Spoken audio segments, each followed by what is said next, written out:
Hello दोस्तों, मैं अनस राजपूत एक बार पुनः आपके समक्ष उपस्थित हूँ आपके अपने यूट्यूब चैनल सक्षम इंस्टीट्यूट 360 डिग्री में। दोस्तों मैंने आपको पिछली क्लास में उपराजधानियां जो मौर्य साम्राज्य का विस्तार है, लास्ट टाइम मैंने यही पढ़ा था कि किस तरीके से मौर्य साम्राज्य में उपराजधानियां बन रही। ठीक है, उसमें मैंने आपको चंद्रगुप्त मौर्य के टाइम में बताया कैसे मेन राजधानी उपराजधानी है। इसके अलावा मैंने आपको बताया था कि बिंदुसार के समय एक उपराजधानी बन रही है कर्नाटक क्षेत्र में। ठीक है, कनकगिरी जिसको बोल रहे हैं, और एक अशोक के टाइम में बन रही है। ठीक है दोस्तों, तो तीन ये उपराजधानियां जो है आपकी बन रही है। इसके बाद मैंने आपसे बोला था कि आपको मैं मौर्य शासन एवं प्रशासन के विषय में बताऊंगा, क्योंकि क्वेश्चन इससे समझने की दृष्टि से भी पूछ लिए जाते हैं, और खास तौर से मौर्य शासन आपको पता भी होना चाहिए, क्योंकि उसको आप जब आज से रिलेट करोगे तो आपको पढ़ाई बढ़िया लगेगा। एग्जैक्टली आपको पढ़ाई बढ़िया लगेगा और आप समझ सकोगे कि एक्चुअली उस टाइम किस तरीके से प्रोसेस चल रही थी। ठीक है, और उसी के हिसाब से आज भी हम लोग ढल गए हैं। ठीक है, तो क्वेश्चन कई बार पूछ लिया जाता है मौर्य शासन एवं प्रशासन से, तो इसको आप देखिए थोड़ा सा। इसमें क्या है, इस टाइम राजा या सम्राट क्या है, प्रमुख है, यही प्रमुख होता है इस टाइम। ठीक,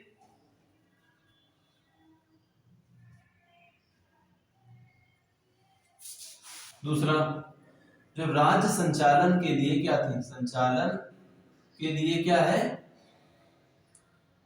अमात्य है। अमात्यों की एक समिति थी।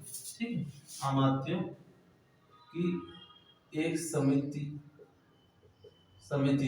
होती थी। ठीक है, उस टाइम अमात्यों की, इन्हीं अमात्य को ही क्या कहते हैं, आल्सो कार्ड, इनको ही तीर्थ कहते हैं। तीर्थ पूछ सकते हैं, अमात्यों को क्या कहते हैं, दूसरा नाम तीर्थ। ठीक, जनरली इनकी संख्या कितनी थी, 18 थी। 18 इनकी संख्या थी जनरली। ओके,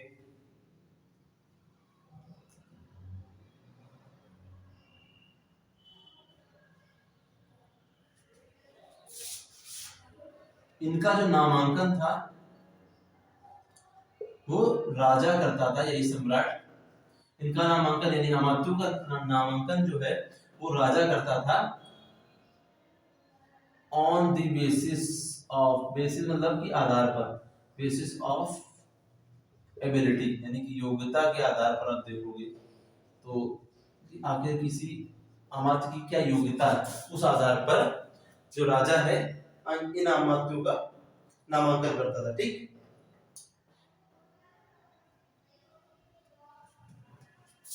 और इसी में से 2 और 3 जो अमात्य हैं वो आपके क्या है,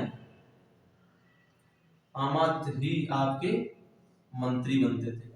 मंत्री बनते थे, ये लिख लीजिए, मंत्री बनते थे इन्हीं में से।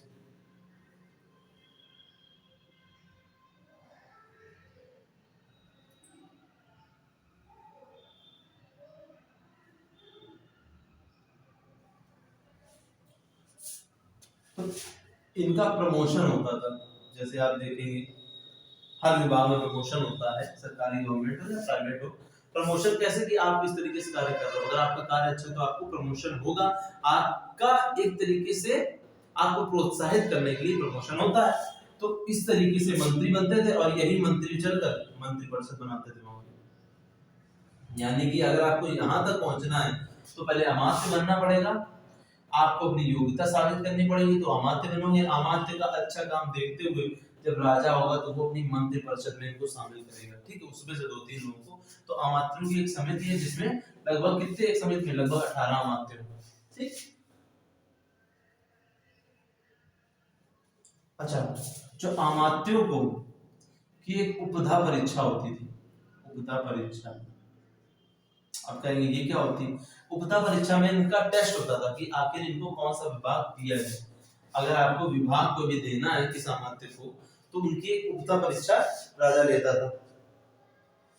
अब देखिए उपधा परीक्षा जो थी ये 4 प्रकार की थी, 4 प्रकार की थी। ऐसे समझ लीजिए, थोड़ा सा बताऊंगा। एक धर्मोपधा, धर्म की उपधा परीक्षा थी, धर्मोपधा, ठीक है। तो इसकी जब परीक्षा होती तो उस अमात्य को किसमें नियुक्त किया जाता, न्याय विभाग में नियुक्त किया जाता था, यानी कि जजमेंट बढ़िया उसका था, तभी आपका धर्मोपदा के माध्यम से न्याय विभाग की चेक की जाती थी कि हाँ उस लायक हो, ठीक। इस समय अगर न्याय विभाग देखें तो एक था आपका धर्मस्थी, याद रख लीजिए, धर्मस्थी, धर्मस्थी, और एक है कंटक शोधन, कंटक शोधन, ठीक। एक है धर्मस्थी, एक है आपका कंटक शोधन। ये आपके फौजदारी मामले, इसमें फौजदारी मामले, अब क्या, फौजदारी मामले क्या होते हैं, तो ये मारपीट वाले जो नहीं मामले होते, जो आज इनको फौजदारी बोला जाता है, मारपीट हो गए आपके, चोरी डकैती वाले मामले ही हो गए, चोरी हो गई, डकैती पड़ी, तो उसकी रिपोर्ट वगैरह होती है जी, तो वो क्या होते हैं, फौजदारी मामले आज भी कहलाते हैं, ठीक है। तो ये कंटक शोधन इसको कहते हैं।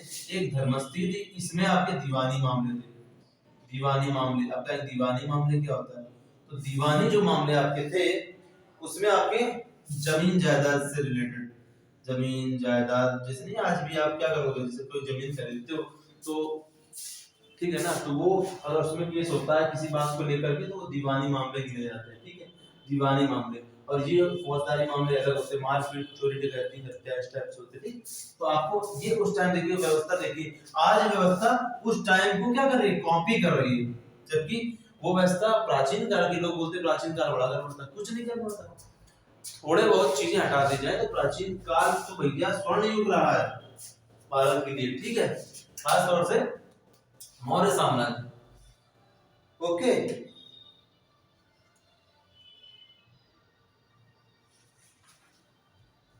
एक परीक्षा थी इसमें अर्थोपदा, अर्थोपदा, पा है, अर्थोपदा, ओके, अर्थोपदा। इसमें क्या था, इसमें आपको वित्त विभाग का अमात्य बनाते थे अगर आप पास होते हो, वित्त विभाग, फाइनेंस वाला, ठीक, वित्त यानी कि फाइनेंस, फाइनेंस मिनिस्ट्री जिसे आ रहे।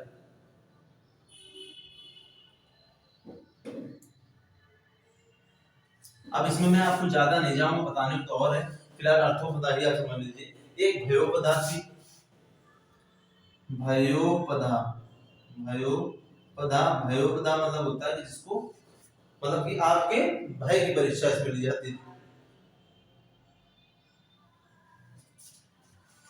इसमें आपको सेना एंड, सेना एंड सुरक्षा के विभाग आपको दिए जाते हैं, सुरक्षा विभाग, यानी कि अगर आप में भय नहीं है तो आपको इस विभाग में, क्योंकि भयोपदा मतलब होता है कि सेना क्या होनी चाहिए, सर निडर होनी चाहिए, हर समय मर कटने को तैयार होना चाहिए। वायुबल तो सेलेक्ट होंगे क्योंकि देश है, साम्राज्य चल रहा है, और कहीं पर कोई अटैक होता है तो सेना जाएगी, अगर डरपोक होगी तो कैसे राजा राज कर पाएगा, या कैसे जनता सुखी हो पाएगी, आज भी वही कंडीशन है। तो भयोपदा होती थी इनके लिए। एक थी उसमें कामोपदा, कामोपदा, ये क्या था, देखिए कामोपदा में क्या था, ये मनोरंजन आपका होता है एंड वेश्यावृत्ति विभाग। अब आप सोचिए आज की डेट में कोई वेश्यावृत्ति के लेकर के कोई अच्छा अपने आप कोई डिपार्टमेंट है ही नहीं, लेकिन उस समय था, वेश्यावृत्ति पर भी वो क्या कर रहे हैं, एक तरीके से नियंत्रण कर रहे हैं, ये एक बहुत बड़ी बात थी, और उसको प्रमोट भी कर रहे हैं, तभी तो विभाग बना है।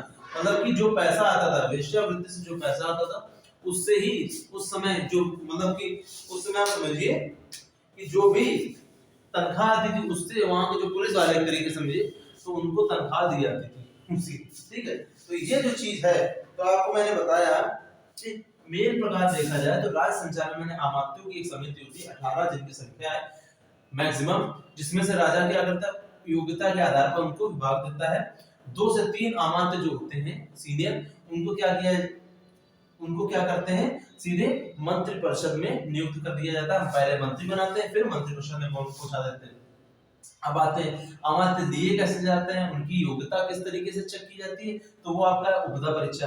उपधा परीक्षा 4 प्रकार की थी। एक धर्मोपदा, धर्म से रिलेटेड यानी न्याय विभाग, अर्थोपदा, अर्थ यानी कि वित्त विभाग, भयोपदा यानी कि डर न लगे यानी कि सैनिक एवं सेना एवं सुरक्षा विभाग, और कामोपदा, कामोपदा काम से, काम मतलब कि एक तरीके से वही है आपका कि वेश्यावृत्ति। काम, काम तो आप जानते ही, काम की प्रवृत्ति पूरा दुनिया इससे पीड़ित है, ठीक है। तो कामोपदा मनोरंजन में वेश्यावृत्ति का विभाग था। तो कुल मिलाकर के इनका सेंट्रलाइजेशन, देखिए पूरा देश भी चला रहे हैं, साम्राज्य भी, और साम्राज्य के अंदर किस तरीके से कार्य हो रहा है, आप देखिए हर चीज का उनके पास लेखा जोखा है, ठीक। अब आते हैं थोड़ा सा, ये तो मैंने आपको बता दिया, अब शुरू करते हैं अशोक के विषय में, ठीक। अशोक के विषय में पढ़ाने जा रहा हूं आपको, इसी से अशोक की क्या है, मौर्यकाल का है। अशोक आपको देखिए, अशोक ASHOK, अशोक, अशोका बोल देते हैं इसको।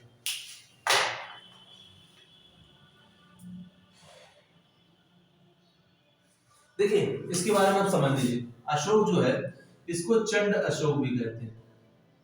चंड अशोक मतलब कि खूंखार है,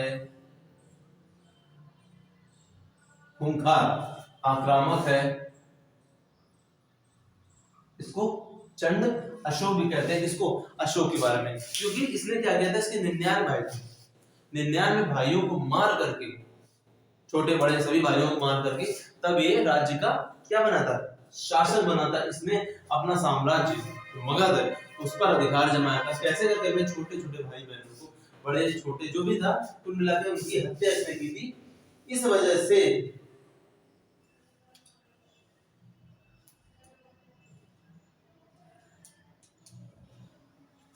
ओके, तो चंड अशोक इसी वजह से कहलाया क्योंकि इसने क्या किया था, आप समझ लीजिए कि 99 भाइयों को, 99 भाइयों को मार कर राजा बना था, और इसी के थे सगे संबंधी जितने थे। इसमें बताते एक भाई था, एक भाई जो था, अब बताया जाता है भाई था वो सुशील था, जो बच गया था, है बच गया था, जो यही चल के ये भिक्षु बन गया था। आगे चल के ये जो था, आगे चल करके भिक्षु बन गया था, सुशील था। वो भी कौन सा भिक्षु बना था, बौद्ध भिक्षु, बौद्ध धर्म, बौद्ध भिक्षु। उस टाइम ये जाकर के बन गया था आपका सुशील, और इसका बेटा जो, इसका भी जो बेटा था वो भी क्या था, बेटा भी क्या था, वो भी भिक्षु बन गया था, ऐसे समझिए, वो भी बौद्ध भिक्षु, ठीक। बेटा भी इसका बौद्ध भिक्षु बन गया था, और इसके बेटे का नाम था निक्रोध। वैसे क्वेश्चन पूछा नहीं जाता, लेकिन थोड़ी सी जानकारी बेस पर भी मैं आपको पढ़ा दे रहा हूँ कि ऐसा सिस्टम था। इसको चंड अशोक, पहले तो याद रखिए चंड अशोक, सोचिए कितना आक्रामक होगा जिसने 99 भाइयों को मार दिया तलवार से। सोचिए सो रहे हैं, उठ रहे हैं, जैसे भी उन्हें काट पीट के सब बराबर कर दिया। कहा जब उत्तराधिकारी ही नहीं बचेगा तो अंत में मैं बचूंगा, काहे का कंपटीशन। क्योंकि वो सोच रहा था कि अगर मैं राजा बनूंगा तो फालतू कंपटीशन करना पड़ेगा, क्योंकि भाई बहुत है और बड़े भी हैं, तो पहले तो बड़ा ही भाई बनेगा, फिर उसके बाद कंपटीशन भी हो सकता है। तो कैसे क्या क्या जेने सीधे निपटाओ, सबको निपटा दिया इसने, ठीक। ये चीज इसमें थी।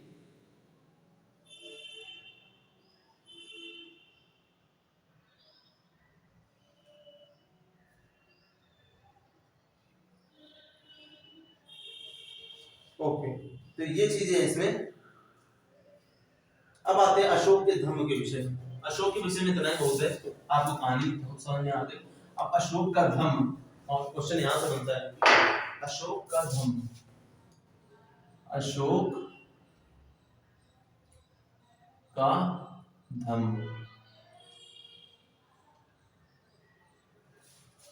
ओके।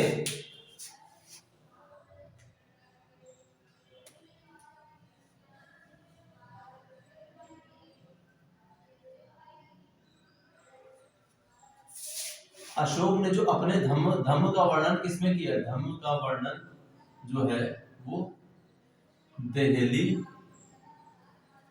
टोपरा, ठीक है, देहली टोपरा अभिलेख में किया है। अभिलेख में इसने क्या किया, वर्णन किया। देहली टोपरा अभिलेख है, ये देहली टोपरा अभिलेख, देहली मतलब दिल्ली समझ लीजिए इस टाइप से।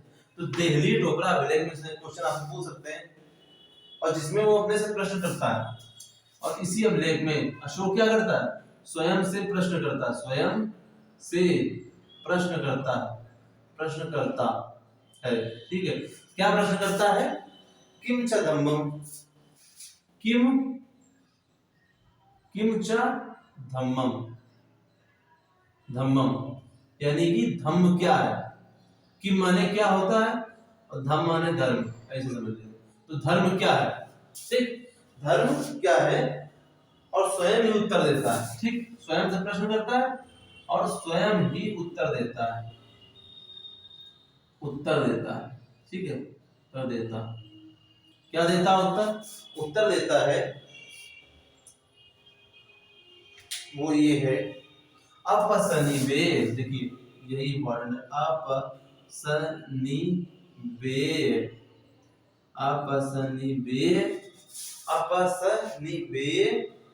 बहुक याने,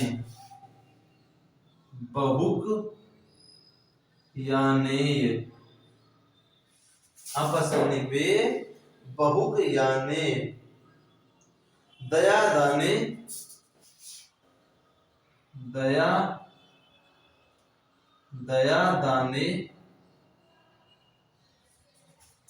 दाने लिखते जाइए,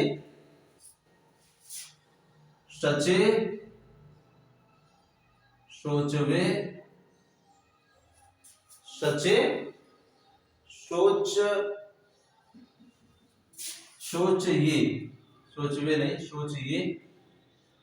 सोचे माधवेचा, ये पूरा याद कर लीजिए, माधवेचा पूरा इसने अपने धम्म का वर्णन कर दिया। अपसनिवेश बहुक याने, दया दाने, सचे सोचवे माधवेचा, सचे सोचिए माधवेचा, ये है इसमें।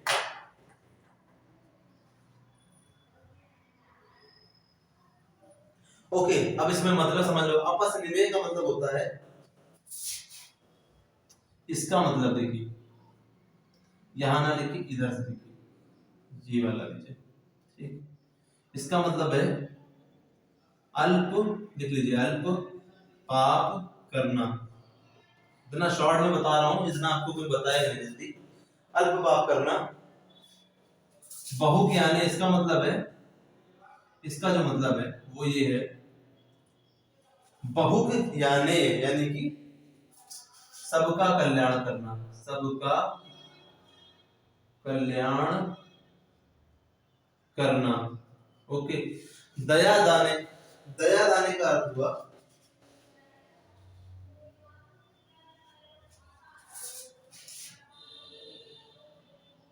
दया यानी कि हेल्प करना, ठीक, हेल्प करना।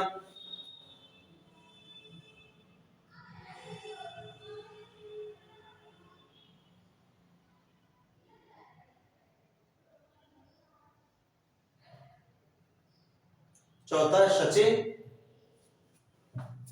सचे का मतलब हुआ इसका सत्य बोलना, सोचे, देखिए लिखते जाइए, सचे यानी कि सोचे मतलब तुझसा है पवित्रता, और सचे जो है आपका शुचिता इससे बना है, तो सोचे का अर्थ हो गया पवित्रता, मतलब आपका साफ सफाई रखना। और माधवेचा मृदुता, माधवे का मृदुता रखना, यानी कि सॉफ्टनेस, पोलाइटनेस आप बोल सकते हो। तो ये आपका है अशोक का धम्म। ओके, इसको आप लिख लीजिए। अशोक का धम्म क्या है कि जो देहली टोपरा अभिलेख है अशोक का, उसमें ही आपसे क्वेश्चन पूछेगा अशोक का जो धम्म है वो किस अभिलेख में वर्णन है, तो वो है आपका देहली टोपरा अभिलेख। आपको देहली भी मिल सकता है, दहली भी मिल सकता है।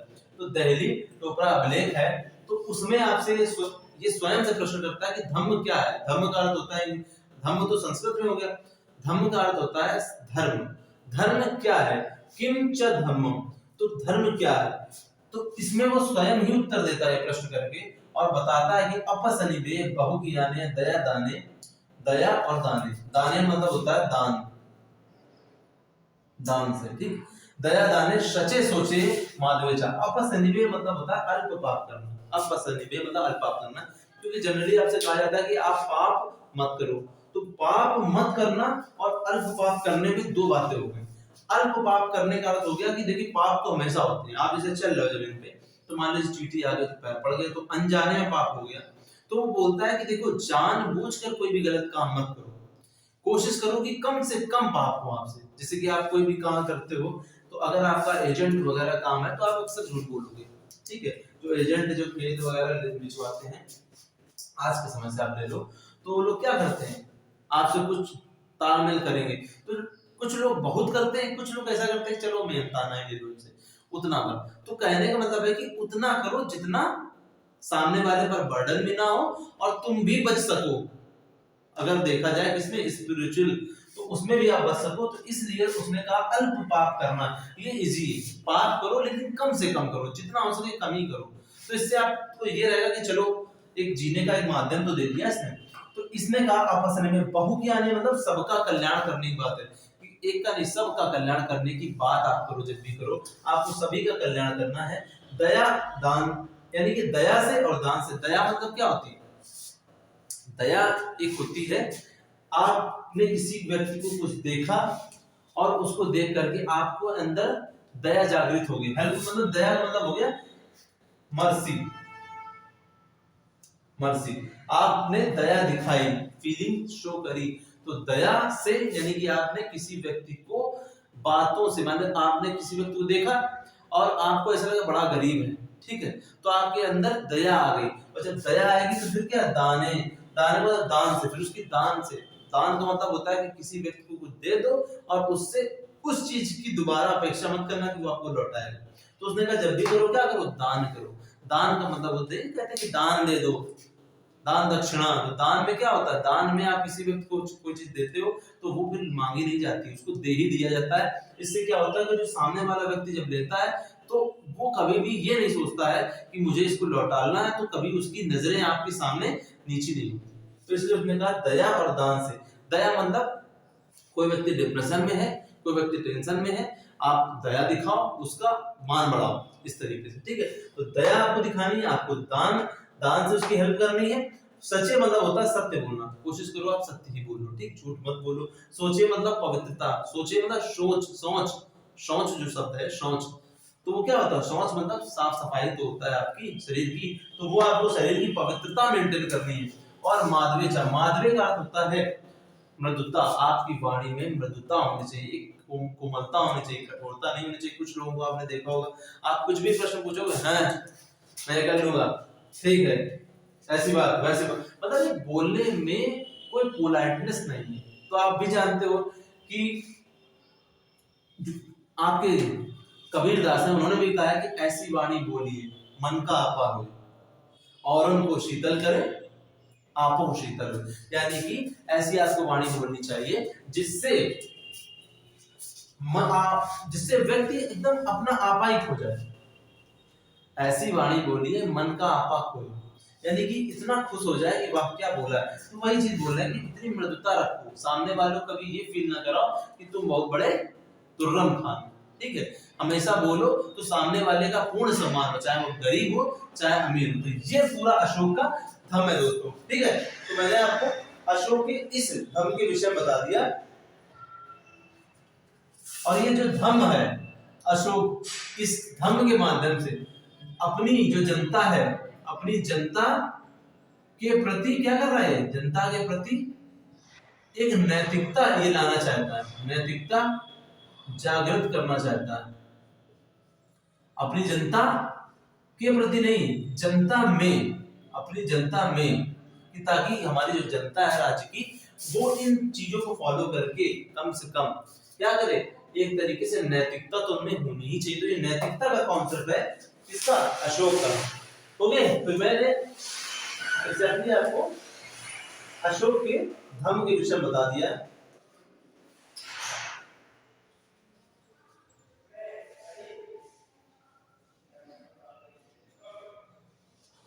ओके दोस्तों, तो ये मैंने आपको अशोक के धर्म के विषय में एग्जैक्टली बता दिया। और इसी में थोड़ा सा और देख लीजिए, ठीक है, थोड़ा सा और बता दें फिर अशोक का काम खत्म कर दें, ठीक है दोस्तों। आइए बस थोड़ा ही जाए, फिर इसके बाद हम लोग आगे चल के उत्तर मौर्य काल देख लेंगे।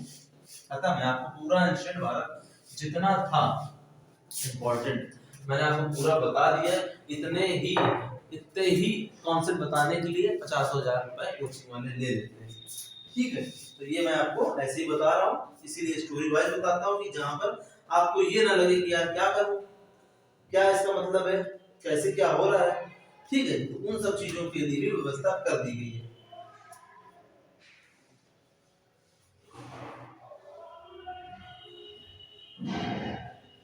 एक तो ये कि अशोक के स्तंभ लेख जो है, स्तंभ लेख है, ठीक, तो अशोक के हैं वो जो है किसमें, ब्राह्मी लिपि में। ब्राह्मी लिपि आपको मैंने बताया था जब मैंने आपको क्या पढ़ाया था, ऋषभ देव के विषय में बताया था, उनकी बेटी थी क्या एक ब्राह्मी थी। तो उसमें जैन धर्म के लोग मानते हैं कि जो ब्राह्मी लिपि है वो हमारी जो ऋषभ देव की बिटिया थी ब्राह्मी, चूंकि उसने ही जो ऋषभ देव के द्वारा बनाई गई लिपि को पढ़ा था तो उसका नाम उन्होंने ब्राह्मी लिपि रखा था। ये बात जो कौन करते हैं, वो जैन धर्म के लोग मान्यता रखते हैं, ठीक है। तो ये वही है ब्राह्मी लिपि।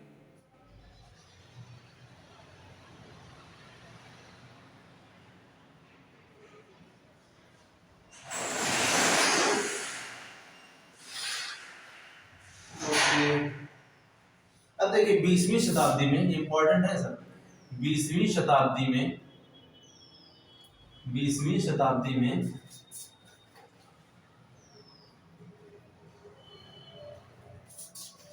James Prinsep, James Prinsep, James Prinsep का है, ठीक है। जेम्स प्रिंसेप ने पहली बार 20वीं शताब्दी में जेम्स प्रिंसेप ने पहली बार अभिलेख को क्या था, अभिलेख को पढ़ा था, पढ़ा था। ये बात इंपॉर्टेंट क्वेश्चन पूछ लेते हैं कि किसके अभिलेख थे, अशोक के अभिलेख को, ठीक। अशोक के अभिलेख को किसने पढ़ा था, तो सीधी सी बात है जेम्स प्रिंसेप ने, ठीक। एक तो ये चीज याद कर लीजिए।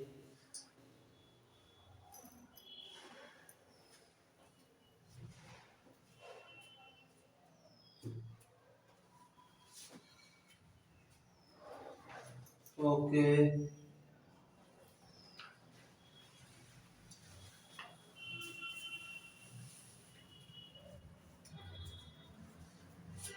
अब देखिए इंपॉर्टेंट स्तंभ लेख जरा देख लीजिए, ठीक। एक तो इसका पहला स्तंभ लेख है वो है आपका प्रयाग स्तंभ लेख, प्रयाग स्तंभ लेख अशोक का।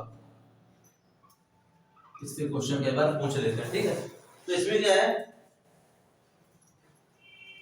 ये कौशाम्बी में था आपका, प्लेस भी अक्सर इससे प्लेस ही पूछ लेते हैं, कहां का है, तो कौशाम्बी में।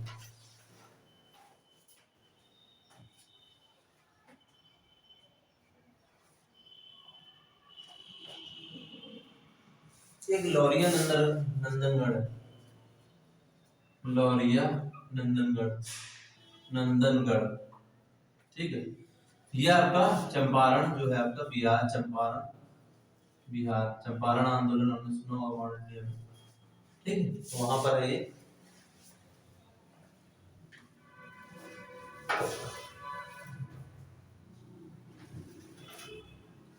इसके लघु स्तंभ लेख देख लीजिए, लघु जो स्तंभ लेख है, स्तंभ लेख जो है अशोक के, देख लीजिए। हम थोड़ा सा फैक्ट करा रहे हैं, क्वेश्चन चूंकि पूछ लेते हैं यहाँ से, और बस मैं थोड़ा खत्म कर रहा हूँ। फिर इसमें देखिए अगर देखा जाए तो स्तंभ लेख और स्थान देख लीजिए, अगर हेडिंग इस तरीके लिख लीजिए, स्तंभ लेख सब लोग लिख लीजिए, और फिर इसमें स्थान इतना आप कर लीजिए। अब मैं मेन करा दे रहा हूँ आपको। एक है साराणसी, सारनाथ है जो कि आपका वाराणसी, क्या निकल जाए मुझसे कुछ भरोसा नहीं, सारनाथ, ठीक है। सारनाथ स्तंभ लेख है वो वाराणसी यूपी में है। सांची आपका है, सांची स्तूप, ये आपका कहाँ है, एमपी मध्य प्रदेश में है, ठीक है। कौशाम्बी जो है आपका तो कौशाम्बी तो आपका कौशाम्बी में ही है। चलो दिखाते हैं कौशाम्बी जो है आपका, कौशाम्बी इलाहाबाद वाला क्षेत्र, ठीक, इलाहाबाद पढ़ लीजिए, याद कर लीजिएगा। एक रोमन थे ये,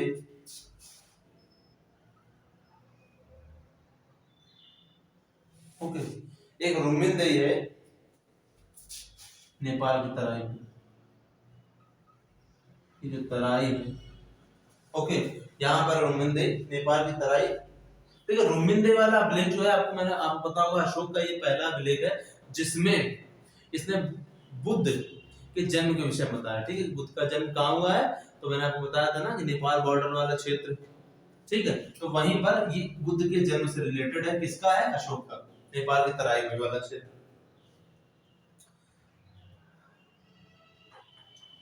तो ये आपके कुछ मैंने ये करा दिए,